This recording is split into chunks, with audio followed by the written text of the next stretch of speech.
સુરત મહાનગરપાલિકાની ચૂંટણીમાં ભાજપે 120માંથી 115 બેઠકો જીતીને ઐતિહાસિક વિજય મેળવ્યો છે। આ ઐતિહાસિક જીત બાદ હવે પાલિકાની શિક્ષણ સમિતિ સંપૂર્ણપણે વિપક્ષ મુક્ત બનશે। સૂત્રોના જણાવ્યા અનુસાર હવે આગામી દિવસોમાં શિક્ષણ સમિતિની રચના કરવામાં આવશે, જેના માટે બીજેપીના આંતરિક દાવેદારોમાં પદોને લઈને પડાપડી શરૂ થઈ ગઈ છે। ચેરમેન, ડેપ્યુટી ચેરમેન સહિતના મહત્વના પદો માટે ઉમેદવારીના દાવેદારોએ પોતાની લોબિંગ તેજ કરી દીધી છે। પાર્ટી હાઈકમાન્ડ ટૂંક સમયમાં તમામ નામો પર સીલ મહોર કરીને સમિતિની જાહેરાત કરશે। સુરતની જનતાને હવે એ વાતની પ્રતીક્ષા છે કે આ મજબૂત બહુમતી સાથે શિક્ષણ સમિતિ કેટલા અસરકારક નિર્ણયો લઈ શકશે। ભાજપે ચૂંટણી દરમિયાન શિક્ષણના ક્ષેત્રમાં મોટા વચનો આપ્યા હતા અને હવે તેને પૂરા કરવાનો આ સમય આવી ગયો છે।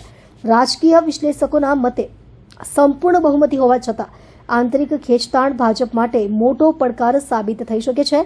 આવનારા સમયમાં શિક્ષણ સમિતિની અધ્યક્ષ પદની રેસ રસપ્રદ બની રહેશે।